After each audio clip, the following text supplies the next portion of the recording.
We're learning that US Intel Chief Tulsi Gabbard now hails the ceasefire. Tulsi Gabbard says, and I quote, "Only President Trump could have achieved this historic ceasefire agreement that brings us closer to peace. It was a Herculean effort that deserves the thanks of all the people of Israel, Iran, Middle East, America, the entire world. Congratulations and thank you, Donald Trump." This is what US Intel Chief Tulsi Gabbard has said, hailing the ceasefire and also praising Donald Trump, saying that only he could have achieved this historic ceasefire agreement.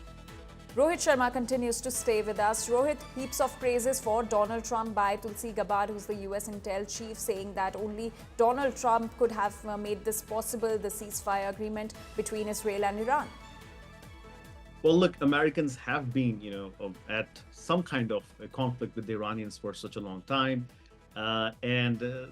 Honestly, the presidents we've had, they had talked about how, detrimental the whole entire episode would be if Iran were to get nuclear weapons. But nobody took the step to attack the nuclear sites in Iran. And I think, this obviously is true. He's the only president who's done that. Could he have been the only president to do that? We can't obviously tell this. But I think everybody is going to be giving credit to President Trump for taking that decisive action to destroy those nuclear sites in Iran. Now, only time will tell. And, once we have all the data as to how effective those strikes were in Iran. But he's done that. He talked about that he would take those sites out. He'd extended some deadlines. He made his decision. So we'll probably see a lot of praise coming through the Republican ranks and people in power, in administration here at White House and State Department and Pentagon and CIA. Everybody would be praising the President of the United States. And look, he actually did what he told everybody that he was going to do. He took those sites out.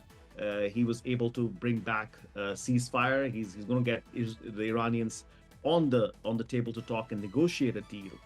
So I think he's delivered on some of the things that he had said, and he's led from the front. He hasn't gone down a path where he has just issued statements or trying to negotiate through different well, actually he has negotiated through different channels, but not letting his guard down. So I think, we will see some of this chest thumping by everybody in America, and credit where it's due. He said he would do it and he's done it. So I think it's a big night for everybody in the Republican arena.